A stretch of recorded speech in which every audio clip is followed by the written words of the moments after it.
आ गया? क्या आंसर आ रहा है? 2.448। ठीक है, अब ना बहुत ध्यान से देखना जो मैं बता रहा हूं आपको।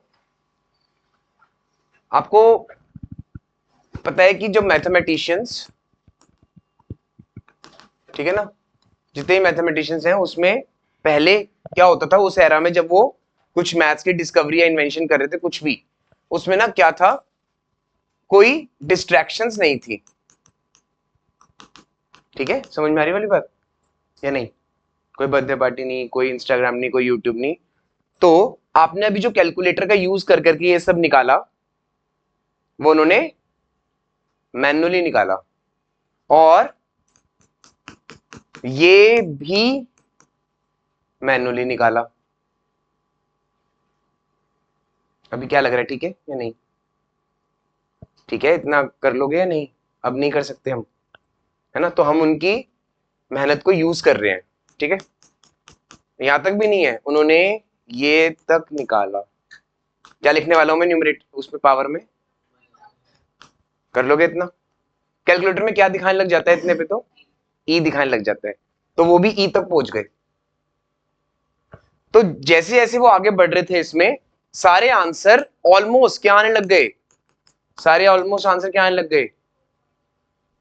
समझ में आ रहा है या नहीं? धीरे धीरे जैसे आपने नोटिस किया कि 1+1/2 का स्क्वायर क्या है?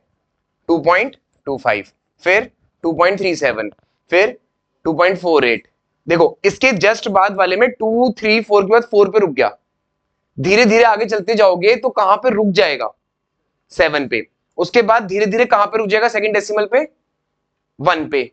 फाइनली जब उन्होंने बोला कि 1+n/1 क्या है? 2.71। और आज से उस नंबर का, रियल नंबर का नाम है ई। दोबारा से, 1+1/n का आंसर हमेशा आज से क्या है? 2.71। और 2.71 की जगह आज से क्या बोलेंगे? ई। हाँ, बिल्कुल सही। लिख लिया? ये लिख लो जल्दी से। 1+1/n इज इक्वल टू 2.71, ठीक है, इज इक्वल टू ई।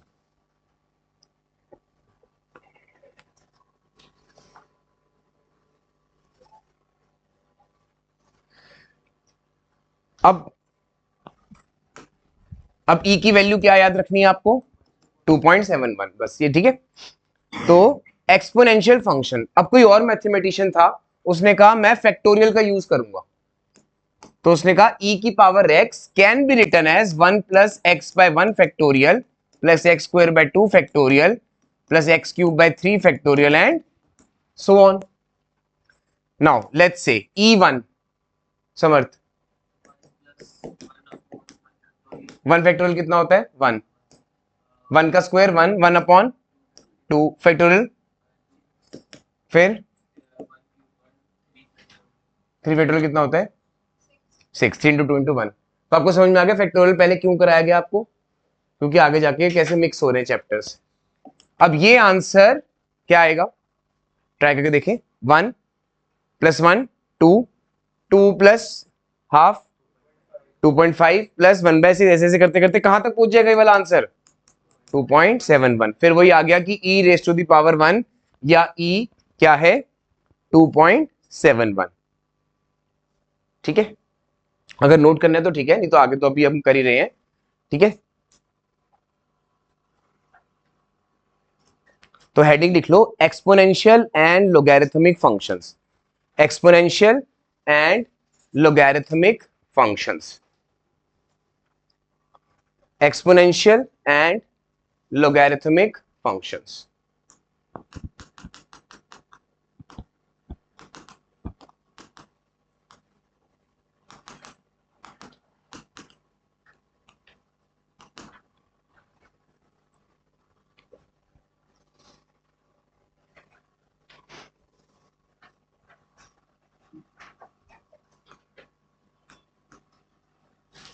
कर दूं आगे?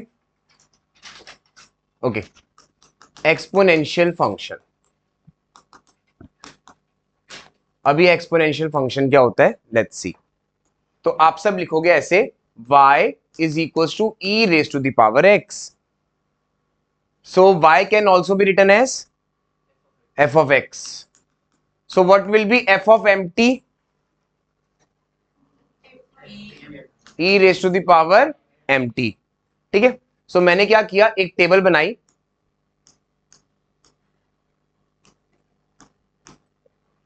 यहां पे x, यहां पे f of x, और यू कैन से e की पावर x, एक ही बात है। तो जीरो पे क्या आएगा, जीरो पे 1, ओके। अगर मैं f of 1 रखूं तो 2.71, बिकॉज e की पावर 1 है वो। -1 पे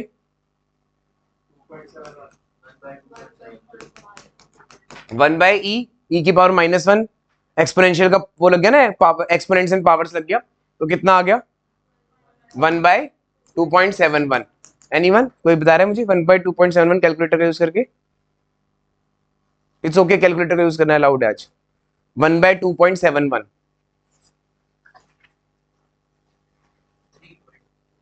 1 बाय 2.71, 1 बाय 2.71, 0.369, ओके। तो ये आ गया 0.369। अब अगर हम इसका ग्राफ नोटिस करें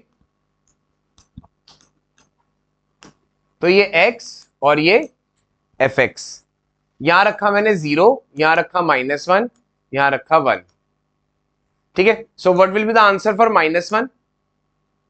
अगर मैं यहां पे 1 ले रहा हूं, 0 पे 1 है ना, 0 पे 1, तो -1 पे 0.5, 0.3 के आसपास है, 0.369, तो 0.5 से थोड़ा सा नीचे, 0 पे 1 और 1 पे 2 से थोड़ा सा ऊपर 2.71।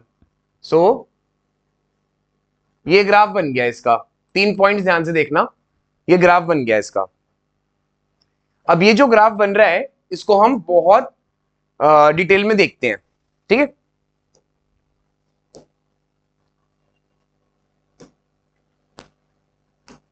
इसको बहुत डिटेल में देखते हैं एक बार। अब ये डेस्मोसेप क्या by default y is equal to में रहती है, ठीक है। तो y, sorry, e raise to the power x, ठीक है।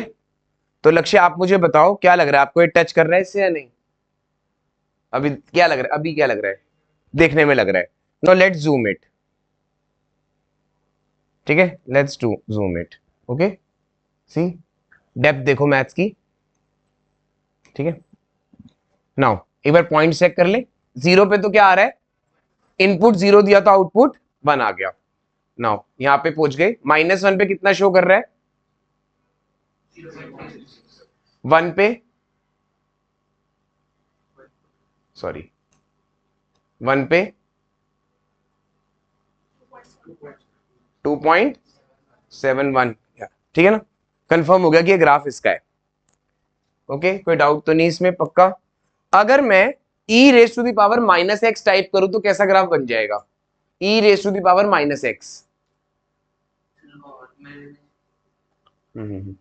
e raise to the power -x, यहां से नोटिस करो ना, e raise to the power -x का ग्राफ अगर प्लॉट करूं तो क्या होगा, जो जीरो है, जो जीरो है उस पे तो 1 ही रहेगा, क्योंकि e raise to the power 0 is 1, 1 का 0.369 हो जाएगा, और -1 का e raise to the power -1 of -1 that is +1, वो कितना हो जाएगा, ये स्विच हो जाएंगे। तो क्या लग रहा है कैसा बनेगा ग्राफ, लाइक दिस, सी।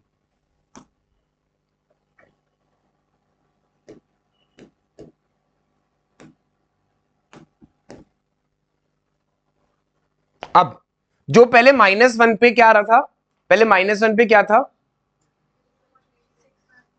है ना, 0.36, अब वही -1 पे क्या आना शुरू हो गया,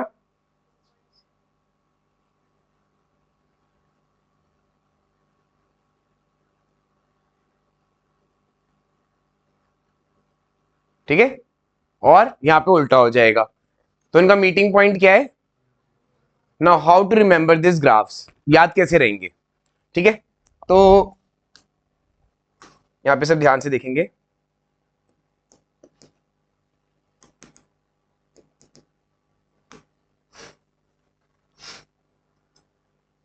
ये वाली पीपीटी मैंने आपको दिखाई थी पहले, थोड़ी सी दिखाई थी, ये दिखाया था क्या, greatest integer function, stair function, ठीक है। ये भी हो गया था सिग्नम फंक्शन, कहाँ यूज होता है सिग्नम फंक्शन का, ठीक है। अब हम आज देख रहे हैं क्या, एक्सपोनेंशियल फंक्शन। तो कैसे याद रख सकते हैं हम इसको, जैसे आपने अगर कहीं पर देखे दो सोर्ड्स रखी होती हैं, दो सोर्ड्स रखी होती हैं ऐसे, ठीक है, कैसे भी याद रख सकते हो, जैसे भी आप, जिससे आपको याद रहे, समझ में आ गए, पक्का, ये ऐसे, ये ऐसे, ओके। e की पावर x याद रखना है तो e की पावर -x तो याद रखना ही है। Now back to this concept. अब हम क्या करेंगे, इसमें से कुछ नोट करना है किसी ने तो कर लो, मैं 2 मिनट वेट कर लेता हूं। नहीं, कुछ भी नोट करना है, ग्राफ तो बना लो एटलीस्ट, क्योंकि उसके बिना समझ नहीं आएगा, ग्राफ बना लो।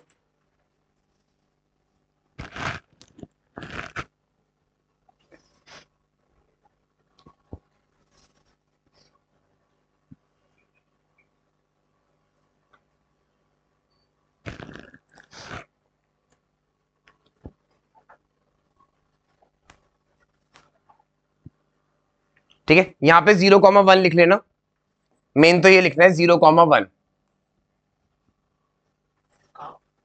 वो 0,1,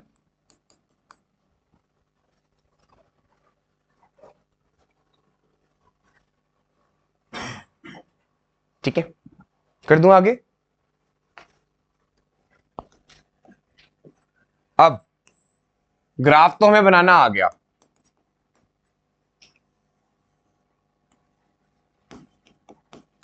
ठीक है। अब हमने क्या करा,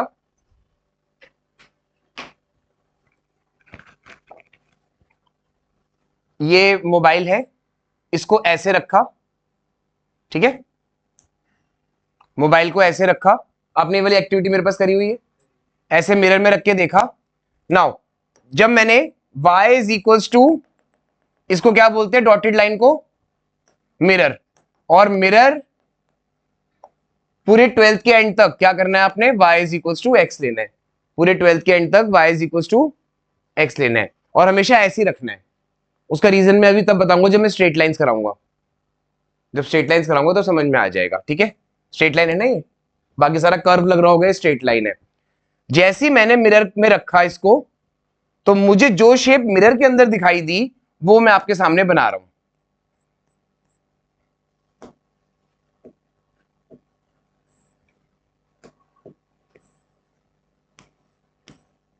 सो what should I write here, ठीक है, ये शेप बन गई। तो अगर मैं आपसे बोल रहा हूं कि येलो वाला ग्राफ, येलो वाला ग्राफ जो है वो y is equal to e की पावर x है, तो ग्रीन वाला ग्राफ क्या है, ग्रीन वाला ग्राफ क्या है, उल्टा हो गया, x और y उल्टा हो गए ना, x और y उल्टे हो गए, ठीक है, x और y क्या हो गए, उल्टे हो गए, ठीक है। तो कितना आ गया, यहां पे कितना आ गया, x is equal to e की power y, y is equal to e की पावर x था, तो क्या आ गया, x is equal to e की पावर y। एक बार और देख लो, समझ में आ रहा है, एक बार और, y is equal to e की पावर x था दिस। अब मैथमेटिशियंस की जो कम्युनिटी थी, जो भी मतलब कुछ ना कुछ डिराइव कर रहे थे डेली लाइफ में, ठीक है ना, अब ऑब्वियसली जैसे साइंटिस्ट होते हैं वो सब आपस में एक बार कम्युनिटी बना के टेस्ट करते हैं, जैसे कोरोना वायरस समझ लो, सब साइंटिस्ट ने बनाया कि इसकी वैक्सीन बनानी है, तो उन्होंने फाइनली जब निकाला तो वो कॉमन था कि हाँ अब ठीक है, सबने अपना अपना इनपुट दिया होगा, पर जो आउटपुट निकला था वो कॉमन था। वैसे मैथमेटिशियन की कम्युनिटी ने बोला कि एक तरफ तो एक मैथमेटिशियन कह रहा है कि हमेशा लेफ्ट साइड में क्या होना चाहिए, y, या फिर f ऑफ x। अब सडनली आप कह रहे हो कि दूसरे टाइप से पढ़ो कि लेफ्ट साइड में हमेशा क्या हो, x, मतलब एक तरफ आप कह रहे हो कि हमेशा लेफ्ट साइड में y रहे और राइट साइड में x रहे, चाहे x का कुछ भी हो रहा हो। For example y is equal to x minus 1 upon x plus 1 था, इसमें भी क्या y का कोफिशिएंट और पावर 1 थी, और यहां पे x के साथ कोफिशिएंट 1 और पावर 1 का कुछ नहीं देखते, क्यों, क्योंकि उसके आगे -1 भी लिखा हुआ है। कहने का मतलब यह है कि यहां पे एलोन होना चाहिए y, अकेला होना चाहिए बिल्कुल y, तो फंक्शन माना जाता है, ठीक है। लेकिन यहां पे वो कह रहे हैं कि x एलोन है। मेरी बात समझ में आ रही है कुछ की नहीं? पक्का? तो उन्होंने डिसाइड किया कि ठीक है, तब इस इशू को कैसे रिजॉल्व करा जाए, मतलब इसको कैसे कर, तो उन्होंने क्या इंट्रोड्यूस कर दिया? लोगैरिथम्स। उन्होंने कहा कि नहीं, ऐसे तो ठीक नहीं लग रहा, क्योंकि पूरे वर्ल्ड को बताना है कि हाँ ऐसे लेफ्ट साइड में y होता है हमेशा, अब सडनली आप कह रहे हो कि लेफ्ट साइड में हमेशा x रहेगा, तो एनसीईआरटी या कोई भी बुक क्या होगा, हाफ हाफ हो गई, जैसे आधे क्वेश्चन y से करे आधे क्वेश्चन x से करे, कंफ्यूज हो गए। सो इट्स बेस्ट कि हमेशा लेफ्ट साइड में क्या रहे, y। तो आप सब याद करो, जब डोमेन रेंज के क्वेश्चन किए थे, तो जितने भी हमने क्वेश्चंस किए थे, कुछ भी लिखा था हमेशा लेफ्ट में y लिखा था, और x के साथ राइट साइड में कुछ भी होता रहा, ठीक है। सिमिलरली अब यहां पे देखो लोगैरिथम्स, तो हमने क्या किया, इस बात को दूसरी तरह से लिखा ताकि लेफ्ट साइड में y आ जाए। तो आप मेरे साथ बोलना Ragini, y is equal to log base e x. आप ट्राई करना Tanashi, y is equal to, ठीक है ट्राई करोगे, एक बार बोल लो ताकि ना आपको यूज टू हो जाओ आप उसके। और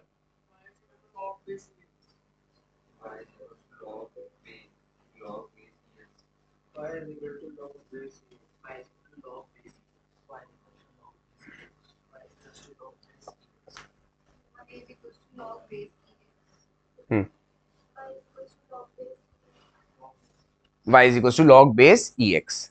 ओके, अब लेट्स सी ये लॉग है क्या, ठीक है।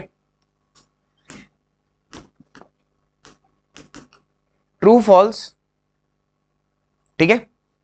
क्या मैं ठीक कह रहा हूं कि यहां पे बेस 2 है, power answer?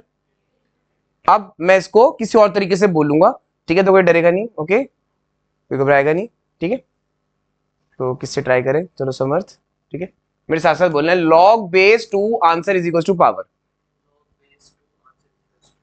Log base 2 answer is equal to power, ठीक है। चलो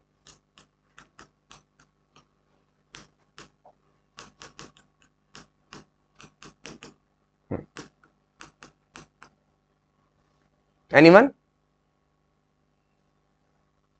यानी क्या लिख दिया मैंने, है ना, जल्दी से, लॉग बेस लक्ष्य, लक्ष्य, ठीक है, मैंने ऐसे लिख दिया, ओके, समझने के लिए सिर्फ, ताकि आपको वो डिजिट्स समझ में आ जाए। नाउ चलो ट्राई, लक्ष्य फटाफट fast fast. Log base x answer is equal to y. जिसको नहीं समझ में आ रहा बोर्ड से देख के, तो वो हैंड रेस कर दो जल्दी से। नहीं आ रहा? पक्का या आ गया? ठीक है, एक ट्राई और कर ले। अमन। हम्म हम्म हम्म ठीक है, डर तो नहीं लग रहा किसी को? लग रहा है तो बता देना, ठीक है, ओके, ठीक है, इतना नोट करो जल्दी से, कुछ भी आप अपना कुछ भी बना लो इससे।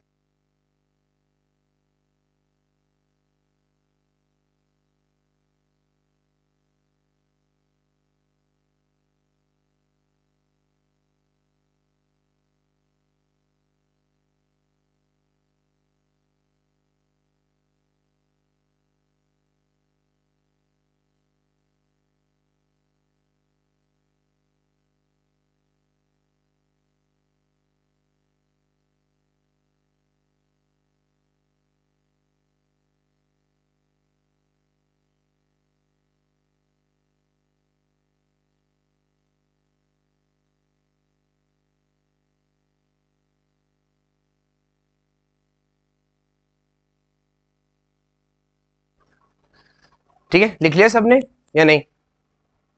ओके, नाउ सबने न्यूज तो देखी होगी। मान लो कोई न्यूज रीडर है, ठीक है, कोई न्यूज रीडर है, और उसको लॉगरिथम्स की थोड़ी सी कम नॉलेज है, मतलब उसको वैसे तो बहुत नॉलेज है क्योंकि वो न्यूज रीड कर रही है, बट उसके सामने सडनली क्या आ गया, सामने बोर्ड होता है ना, वहां से देख देख के बोलना होता है, पता है सबको, याद तो कर नहीं सकते ना हर चीज, तो उनको सामने देख देख के बोलना होता है। तो एकदम से आ गया वहां पे न्यूज कि अर्थक्वेक आया है, सिटी ए में आया है 4 मैग्नीट्यूड का, और सिटी बी में आया है 7 मैग्नीट्यूड का। तो उसने न्यूज रीडर ने, जिसको भी उसकी नॉलेज नहीं थी लोगैरिथम्स की, उसने बहुत कैजुअली रीड कर दिया उसको, विदाउट इमोशंस या विदाउट फीलिंग्स के साथ उसने रीड कर दिया कि ए सिटी में 4 मैग्नीट्यूड का अर्थक्वेक आया है, बी सिटी में 7 मैग्नीट्यूड का अर्थक्वेक आया है। तो आप बताना क्या ठीक है या नहीं, समझने के लिए, ठीक है, उसने ऐसे रीड कर दिया। नाउ आपको इसका आंसर बताना है।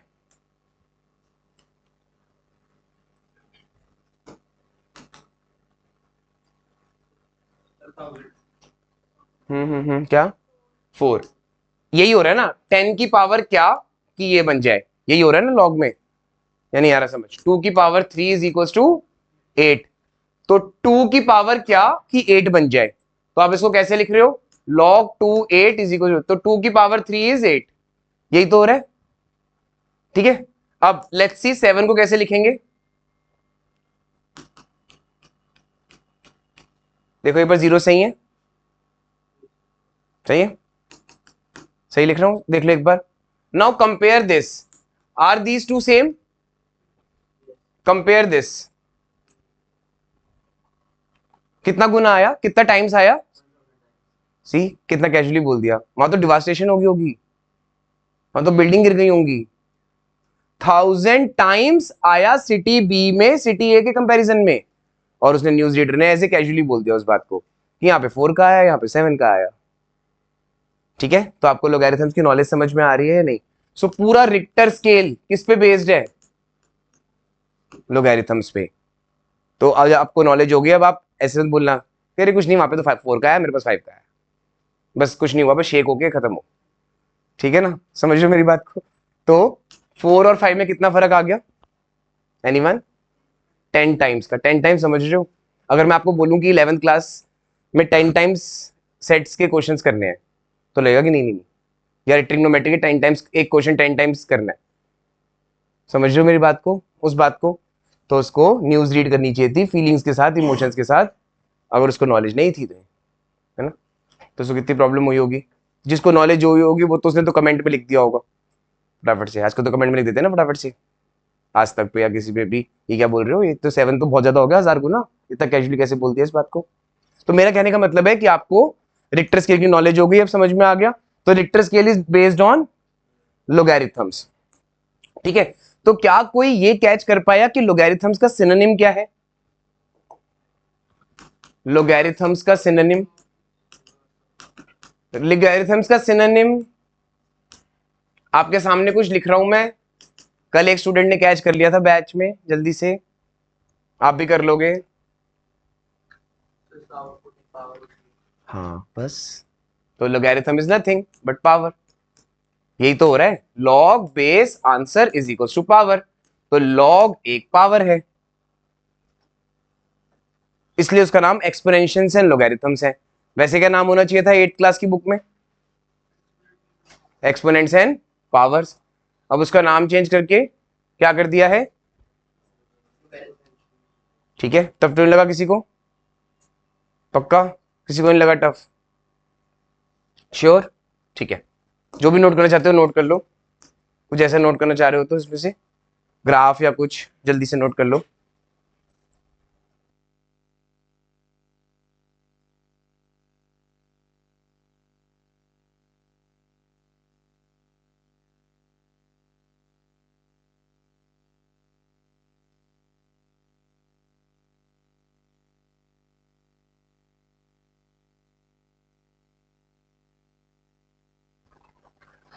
ठीक है, कोई डाउट तो नहीं, पक्का।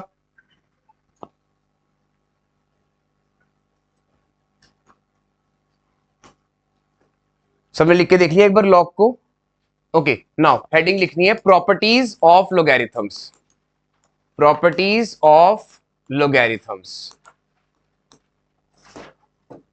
Properties of logarithms. First property, log base e m plus log base e n is equals to log base e m n. Log base e m plus log base e n is equals to log base e m n. ठीक है, एक बार read करोगे Shaneet, try करोगे?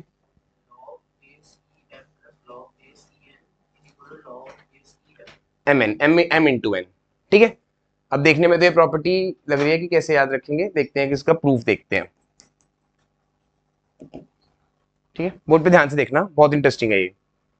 Late log base e m be alpha and log base e n be beta.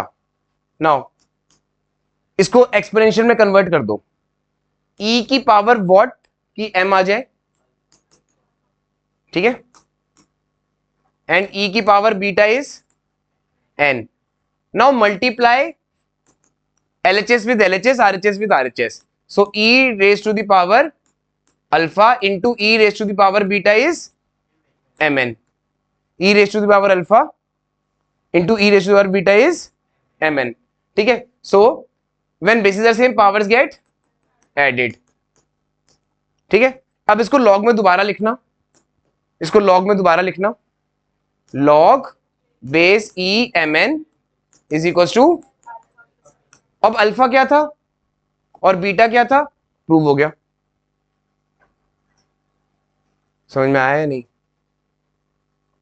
ठीक है, तो first property का प्रूफ लिखना चाहते हो तो ठीक है, नहीं तो कोई बात नहीं, सीधा प्रॉपर्टी भी लिख सकते हो. सेकंड प्रॉपर्टी है log base e m minus log base e n is equal to log base e m by n. Log base e m plus log base e n is equal to log base e m by n. मतलब minus होगा तो divide का sign आ जाएगा, plus होगा तो into का sign आ जाएगा. ठीक है, थर्ड प्रॉपर्टी है log base e m n m raise to power n is n log base e M.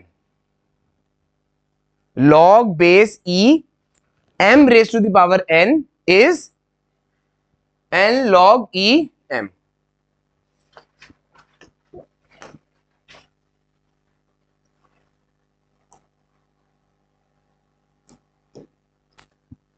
Fourth property है log base e1 is 0. Fifth property है log base e is 1. Six property है log base a b is equals to log e base e b upon log base e a. तो ये total 6 properties हमें पढ़ने. वैसे तो बहुत सारी हैं, बट अभी के लिए हमें 6 प्रॉपर्टीज ध्यान रखनी है. बहुत ध्यान से लिखना प्रॉपर्टीज को.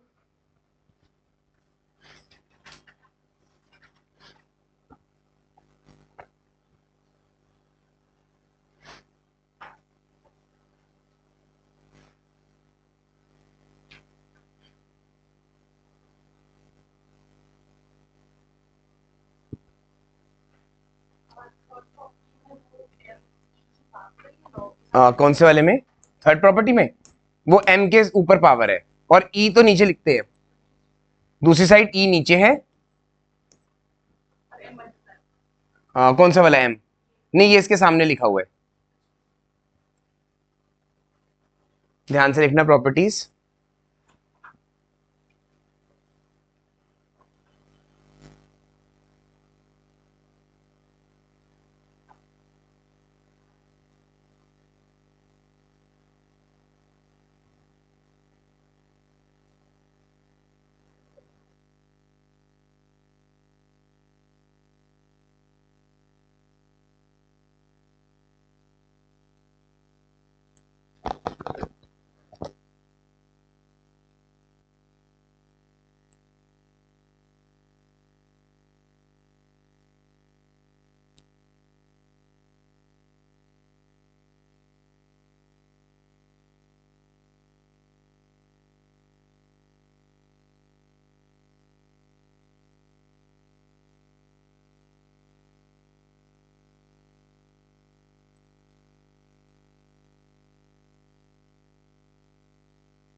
फटाफट सीक्वेंस एंड सीरीज के फॉर्मूलाज रिवाइज कर लेते हैं। ठीक है, सबसे पहले जनरल फॉर्मूला क्या होता है सीक्वेंस एंड सीरीज का? ज्योमेट्रिक प्रोग्रेशन का। ज्योमेट्रिक प्रोग्रेशन में जनरल टर्म क्या होती है? हाँ, a r to the power of n minus one. ठीक है, एंड एस एन का फॉर्मूला क्या होता है? A into one minus r n upon one minus r when r is, और दूसरा एस एन का फॉर्मूला क्या होता है? A into r n minus one upon r minus one when r is more than one. Okay, और s infinity का formula क्या होता है?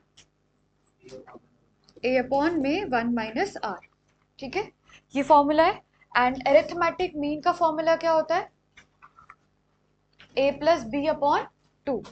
और ज्योमेट्रिक मीन का फॉर्मूला क्या होता है? Under root of a b. Clear है इतना?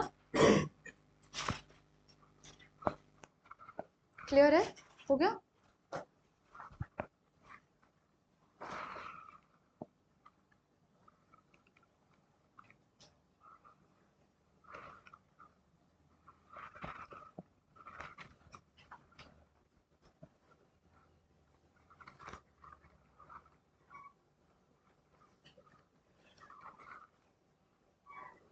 सब तो करा ही हुआ है ऑलरेडी।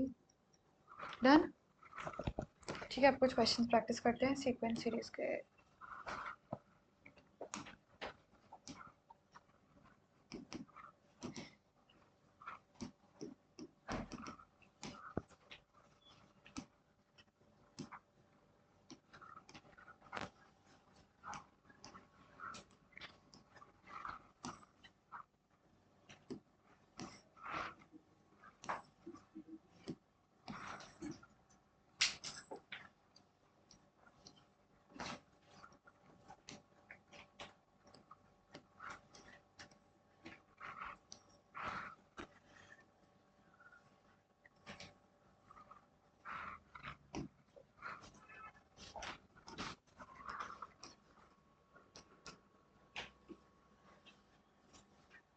ओके, सबसे पहले क्वेश्चन नंबर 19 देख रहे हैं हम। First question.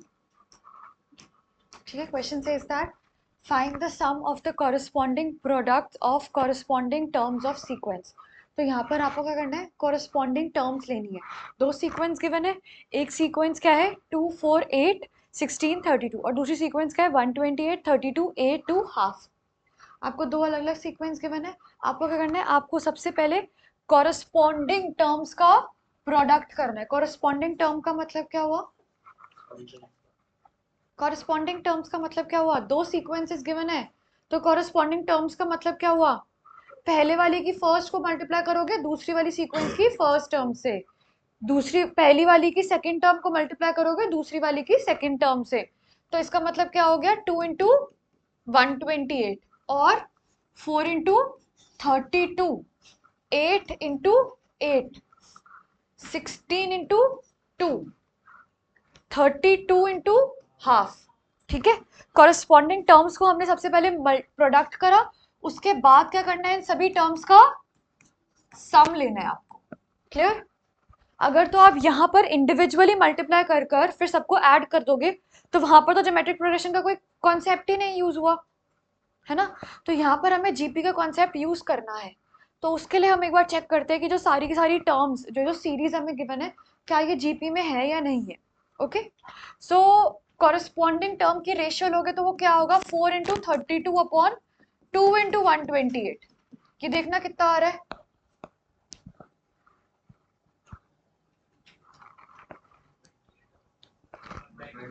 1/2। ठीक है, और दूसरा 8 इंटू 8 अपॉन 4 इंटू 32 करना कितना आ रहा है? 1/2 ही आ रहा है। तो इसका मतलब क्या है कि पूरी की पूरी आपको एक ज्योमेट्रिक सीरीज दी हुई है। ठीक है, अब sum of finite terms of a GP क्या होता है? आर कितना है? Less than one, more than one? Less than one. Formula क्या होता है? A into one minus r n upon one minus r. ठीक है, now what is the first term? 2 into 128 into में क्या हो जाएगा? 1 माइनस आर कितना है? हाफ की पावर में एन। एन कितना है? 1 2 3 4 एंड 5 अपॉन 1 माइनस हाफ। ठीक है, कैलकुलेट करो इसको पूरा।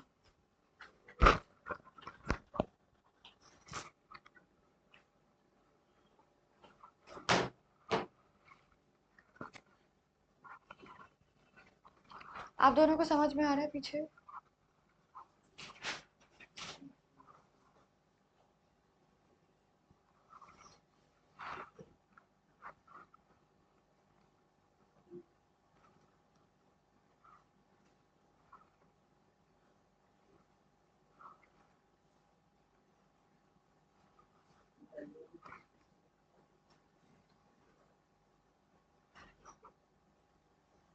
क्या हो गया?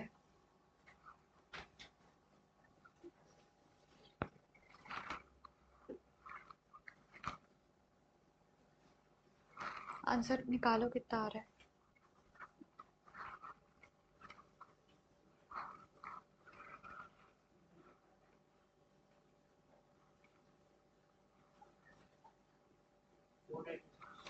Four 496, right. बस अब एक ने निकाल दिया, बाकी कोई मेहनत ही नहीं करेगा। निकाल लो एक बार। नोट तो हो गया ना ये कौन पूरा? अच्छा, कर लो।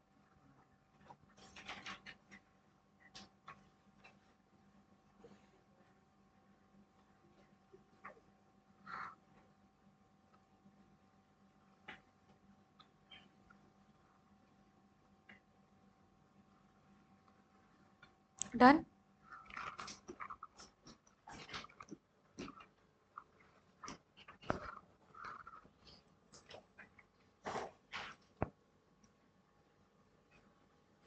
Okay. Next question says that find 4 numbers forming a geometric progression in which third term is greater than first term by 9. इसको कैसे लिखोगे? Third term is greater than first term by 9. इसका मतलब क्या होगा? A3 will be equal to A1 plus 9. ठीक है, और आगे second term is greater than fourth term by 18. इसका मतलब क्या हुआ? A2 will be equal to A4 plus 18. ठीक है, एक बार करो solve.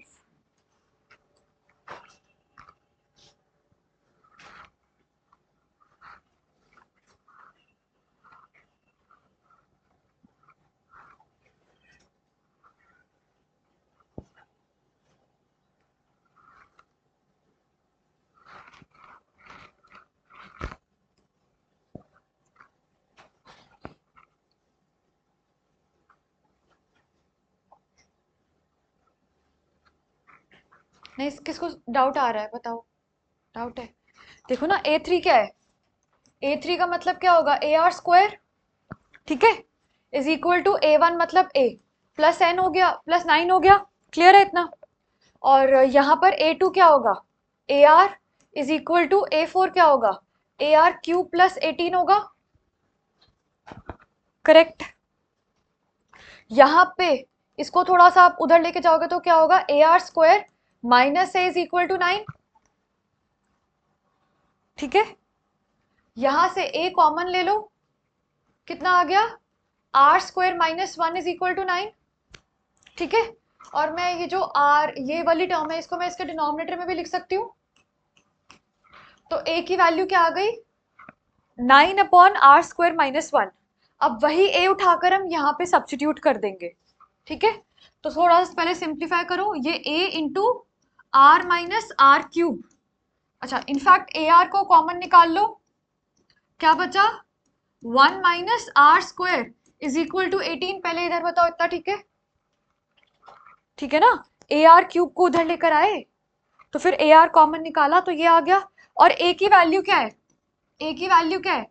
9 upon 1 minus r square into R into 1 minus r square is equal to 18।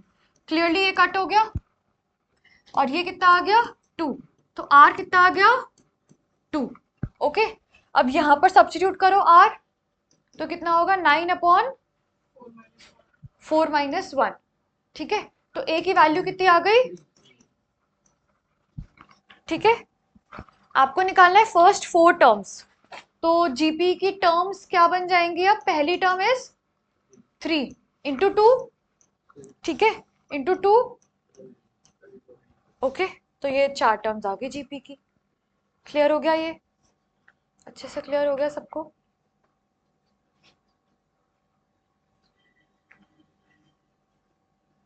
आपको क्लियर है? अरे नहीं, अब क्लास लो ना। अब नेक्स्ट क्वेश्चन से ध्यान देना। डन? नोट कर रहे हो अभी कोई? हो गया? अगर कोई कर रहा है तो एक बार हैंड रेस करके बता दो। किसका? इस किसका यूज करा है? ए आर को आपने, हाँ हाँ कोई दिक्कत नहीं। क्या लिखा? ए प्लस डी? हाँ हाँ हाँ हाँ, वो कोई दिक्कत नहीं है, चलेगा, कैसे भी कर सकते। नहीं नहीं, कुछ कैलकुलेशन एरर है।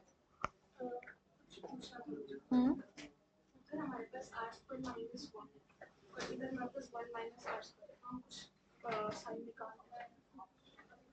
तो आर माइनस में 2 आएगा यहाँ पर। ये जो है ना इधर, फिर गलती हो गई।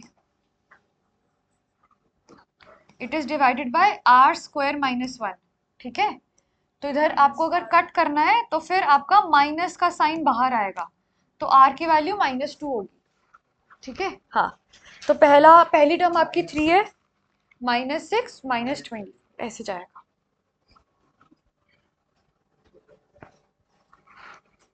डन हो गया ना? A3 है, हाँ।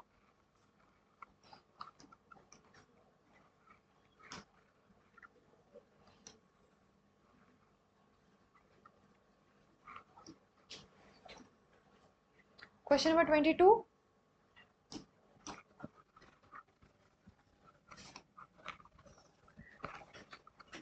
If pth, qth, rth term of GP are A, B and C respectively, prove that। Prove करना है आपको, ठीक है। सबसे पहले pth टर्म का मतलब क्या होगा? AP, है ना। AP को कैसे लिख सकते हो आप? A R P -1 लिख सकते हैं हम इसको ऐसे। यहाँ पर मैंने कैपिटल A और कैपिटल R लिया है, क्यों? क्योंकि यहाँ पर अब आपको R स्मॉल r दिया हुआ है और स्मॉल a की टर्म में भी चीजें दी हुई है, ठीक है। इसीलिए अब आप यहाँ पर कैपिटल A कैपिटल R का यूज करेंगे, ओके। और दूसरी चीज, A Q क्या है? A R Q -1 and A R क्या है? A R R -1. First term is A, second term is B and third term is C। ये हमें इंफॉर्मेशन है जो कि गिवन है। आगे आपको वो रिलेशन प्रूव करना है कि ये सब कुछ आपका 1 आना चाहिए, ओके। उसको आप कैसे करोगे? ए बी सी तीनों की वैल्यूज है आपके पास, तीनों की वैल्यूज को उठाकर यहाँ पर ए बी सी की जगह सब्स्टिट्यूट करना है, बस करो।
निकाला किसी ने? हुआ?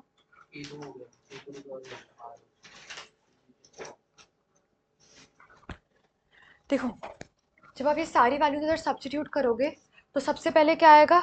ए आर, पी माइनस वन की होल पावर में क्या आएगा? Q minus r. दूसरा बी की जगह क्या लिखोगे आप? A r q minus one, और उसकी होल में क्या आएगा? R minus p. और तीसरा क्या है? A r r minus one, और उसकी होल पावर में क्या आएगा? P minus q. ठीक है, अब आप यहाँ पर इसको खोलोगे तो फिर क्या आएगा? A into q minus r, और आर की पावर में क्या आएगा? P minus one into q minus r. दूसरा यहाँ पर ए की पावर में आर माइनस पी, और आर की पावर में q minus one into r minus p. ठीक है, बस यहाँ पर हम खोल ही रहे हैं इसको।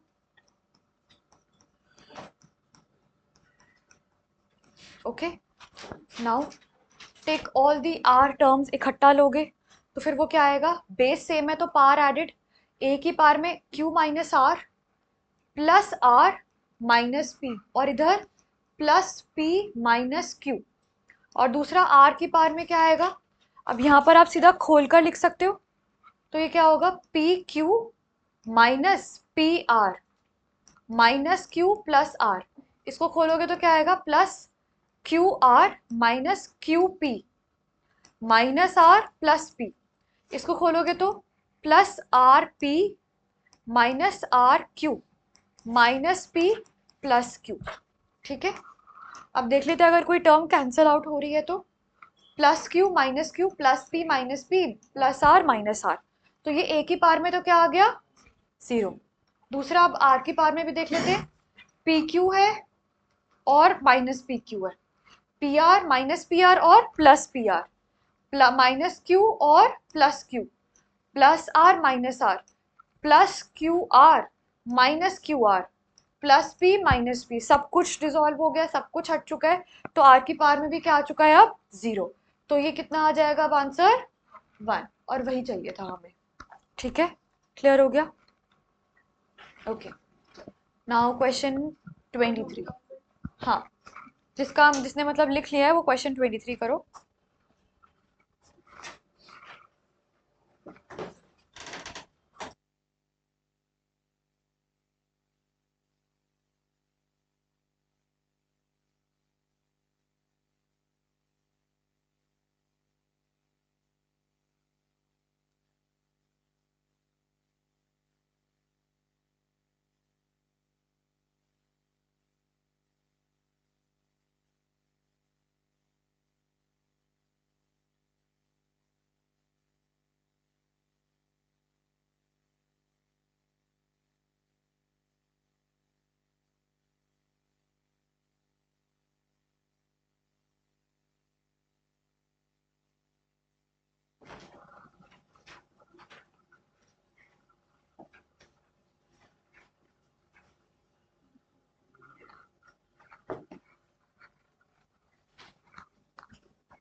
करो, आगे करो, क्वेश्चन नंबर 23 करो।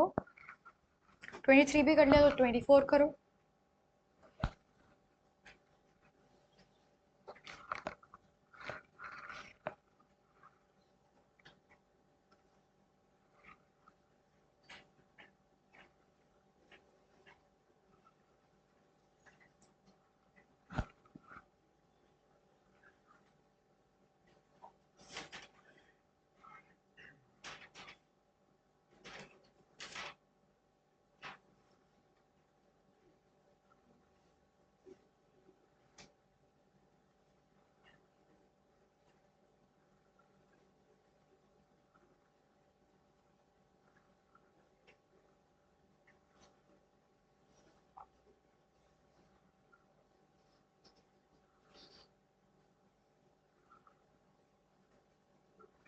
ट्वेंटी टू नोट हो गया पूरा?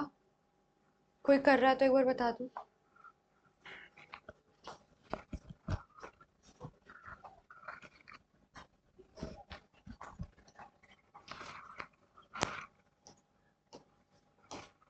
ठीक है, क्वेश्चन नंबर 23 करा किसी ने? हो गया थोड़ा सा। Question number 23 says that first and nth term of a GPR A and B, ठीक है।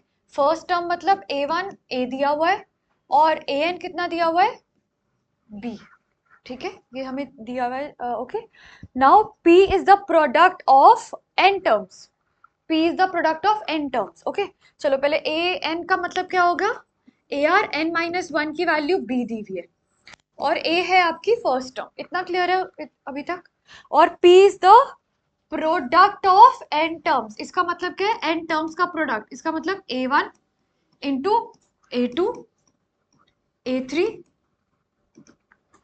A4 ऐसे करते करते till ARn-1। So it is a product of first n natural numbers. Clear है इतना? ओके, नाउ अब आप सारी की सारी a वाली टर्म्स को देखो, बेस सेम है सबका, a और पार ऐड हो जाएंगी और सबकी पार में क्या है 1, तो 1 + 1 + 1 ऐसे करते करते 1 कितनी बार ऐड हो रहा है n टाइम्स, तो ये कितना हो जाएगा n a⁴n। अब दूसरा r के पार में देखो क्या है 1 + 2 + 3 ऐसे करते करते आखिरी टर्म क्या आ गई n-1, ठीक है। So this is also a series, ऊपर भी एक सीरीज बन रही है और यहाँ पर जो सारे नंबर्स है वो नेचुरल नंबर्स है ना, तो इसको अलग से सॉल्व कर लेते हैं। 1 + 2 + 3 ऐसे करते करते टिल n-1 तक है, तो ये किस तरह की सीरीज बन रही है, ये जीपी है, मतलब ये ज्योमेट्रिक सीरीज है नहीं है, अरिथमेटिक सीरीज है, अरिथमेटिक सीरीज है। अरिथमेटिक सीरीज कैसे है ये, कॉमन डिफरेंस हर बार 1 आ रहा है, ठीक है, तो इसका जो फर्स्ट टर्म है दैट इज 1 है ना, और कॉमन डिफरेंस क्या है 1, नंबर ऑफ टर्म्स कितनी है n-1, राइट, ठीक है। ओके, नाउ Sn का फॉर्मूला क्या होता है n/2 into twice of a plus n-1 into d। इतना क्लियर हुआ या नहीं, क्लियर हो गया सबको, क्योंकि एक n-1 तो पहले से ही था ना, तो उसमें एक और -1 कर दिया, तो ये कितना आ चुका है अब n-1 into upon 2 into 2 + n-2, तो कितना आ गया n इंटू n-1 अपॉन 2, ठीक है। और वही अब हम यहाँ पर ऊपर लिख देंगे, तो ये कितना बन गया a⁴n r⁴n n-1 upon 2। Clear है इधर तक अच्छे से? ओके,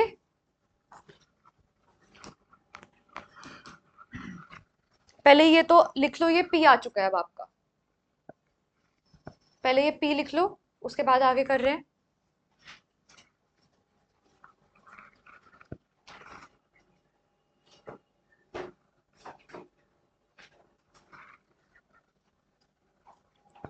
अब हो गया इधर तक नोट, यहां तक नोट हो गया,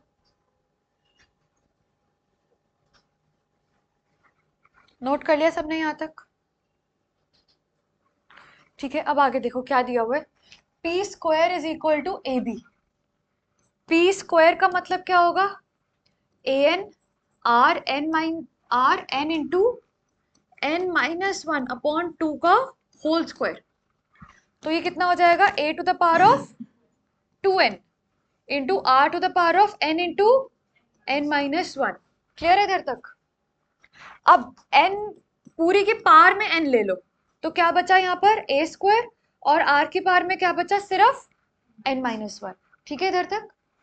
नाउ अब ये a² जो लिखा है इसको आप 2 बार लिख सकते हो, a इंटू a करके लिख दो, कोई फर्क तो पड़ेगा नहीं, है ना।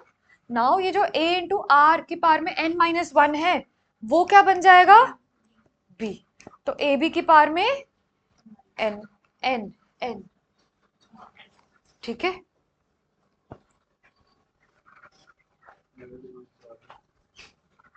करा तो वही होगा, आपने a और b की सब्स्टिट्यूट करी ना, आपने a और b की p को यूज ही नहीं, आपने वही तो आपने LHS को सॉल्व कर RHS को करा, मैंने LHS से सॉल्व करा, ठीक है, दोनों इजी है। ये टफ था, क्वेश्चन टफ था ये,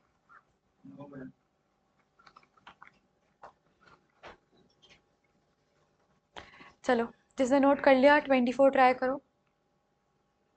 जिसने नोट कर लिया क्वेश्चन में 24 ट्राई करो।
ट्वेंटी फोर ट्राई करो, ऐसे खाली थोड़ी बैठना है।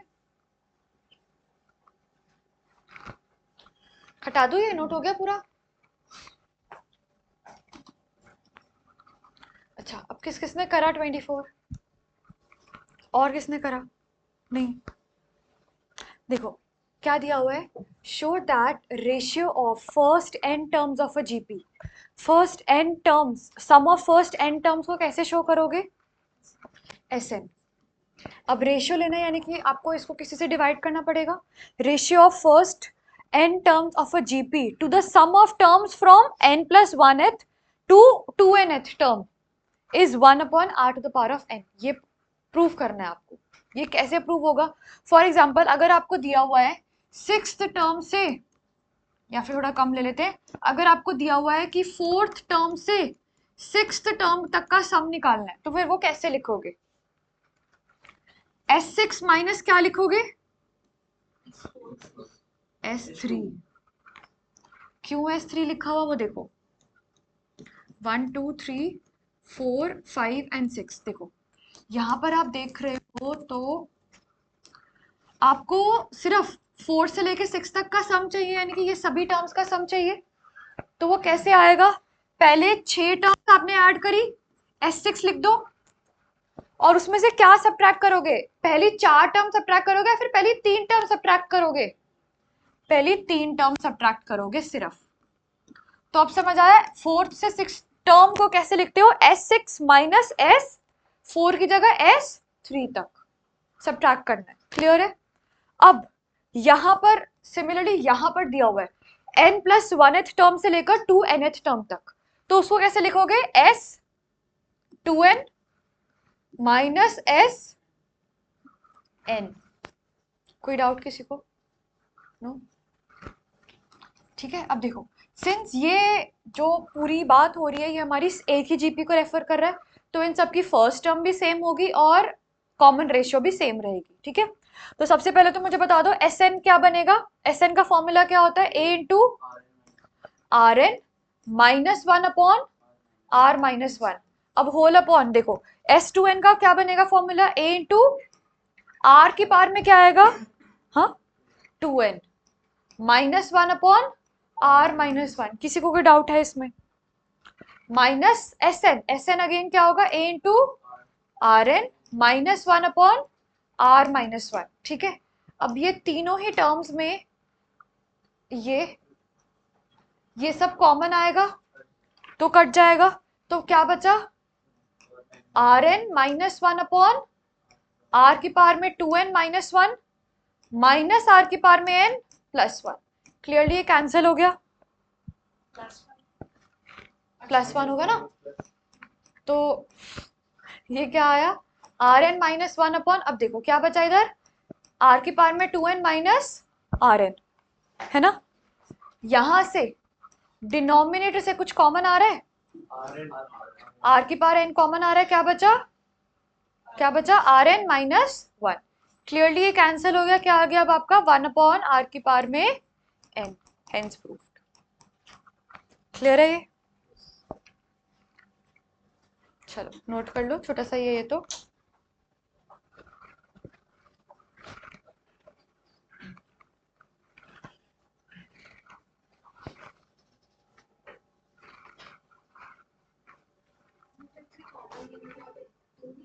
नहीं नहीं नहीं, वो that is r n plus n. R की पावर में 2n क्या होता है, आर की पावर में n प्लस एन ही तो 2n बनेगा ना, तो ये क्या हो गया, r n into r n हो गया ना। ठीक है, किसी को ये डाउट तो नहीं है कि यहां से जब ये आर की पावर में n बाहर आएगा तो अंदर आर स्क्वायर बचेगा? देख लो, अगर है तो मैं बता दूंगी, लग रहा है शायद किसी को तो होगा। आर की पावर में 2n जो है दैट इज आर की पावर में n plus n, which will be equal to r की पावर में n इंटू आर की पावर में n। ठीक है, इसीलिए जो ये दिया हुआ है ना आर की पावर में 2n माइनस आर की पावर में n, this is basically r की पावर में n इंटू आर की पावर में n माइनस आर की पावर में n। तो आर की पावर में n कॉमन आएगा तो आर की पावर में n माइनस वन बचेगा। ठीक है, क्लियर हो गया ये वाला क्वेश्चन सबका? क्लास इज स्टिल 5 और 5:15?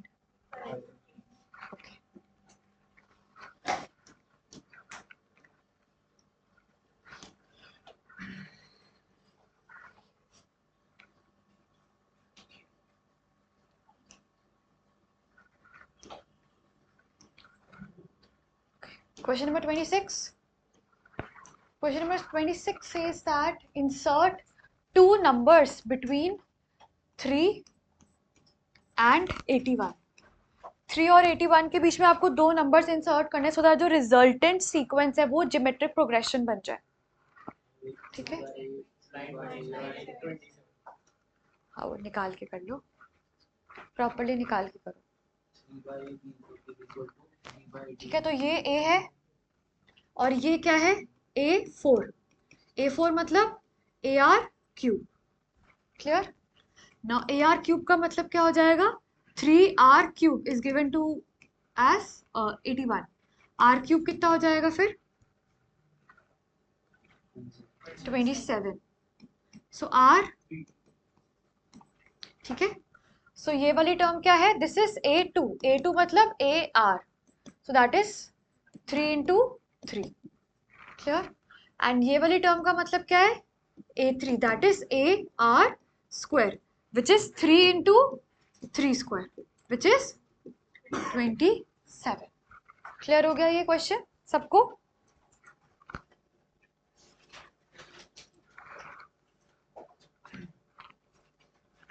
क्वेश्चन नंबर 27 करो, हटा दो ये। Question number 27 is a very very important question. Question क्या दिया हुआ है, find the value of n so that a to the power of n plus one plus b to the power of n plus one upon a to the power of n plus b to the power of n may be the geometric mean between a and b। a और b का जो geometric mean है उसको कैसे लिखते हैं, root A B. तो इसका मतलब क्या हो गया, that a to the power of n plus one plus b to the power of n plus one upon a to the power of n plus b to the power of n is equal to under root of a b. Clear है इतना? पहले तो इतना समझ लो, समझ आ गया सबको? ये हमने फर्स्ट चीज लिख ली है।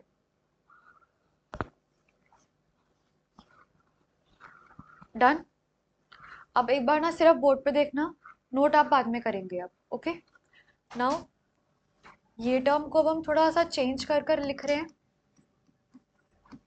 और साथ ही साथ ये जो डिनोमिनेटर है इसको हम न्यूमरेटर से मल्टीप्लाई कर रहे हैं। तो ये क्या बनेगा, a to the power of n plus b to the power of n, और इसको अब आप लिखेंगे a की पावर में हाफ इंटू b की पावर में हाफ। कोई डाउट तो नहीं है अभी तक?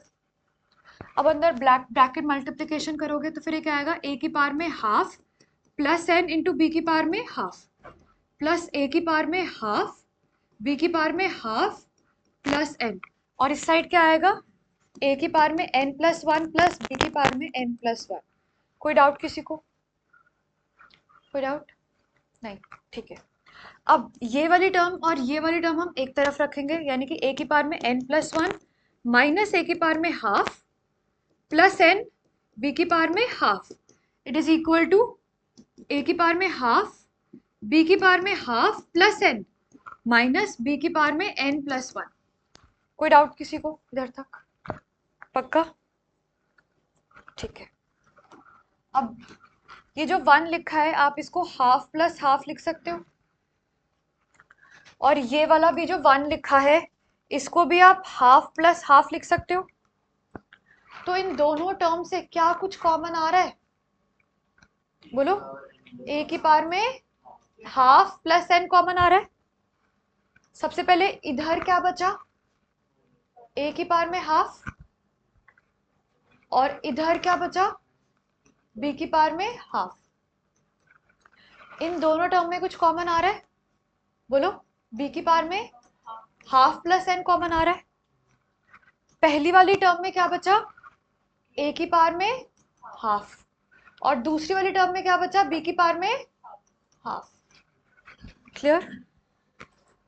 ये तो एलिमिनेट ही हो जाएगा, है ना? और इसको अब आप इससे डिवाइड करोगे तो फिर क्या आ जाएगा? ए की पावर में half plus n upon b की पावर में half plus n is equal to 1। अब इधर होल की पावर कर देते हैं, a अपॉन बी की पावर में half plus n is equal to 1।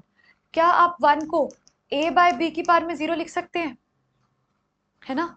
So when bases are same powers get equated, तो इसका मतलब half n plus 1 is equal to 0। Clearly n will be equal to, ठीक है, कंफ्यूज मत हो ना, n is not the number of terms, n खाली एक वैल्यू है जो आपको फाइंड करनी है। ये बहुत इंपॉर्टेंट क्वेश्चन है, इसको नोट कर लो अच्छे से।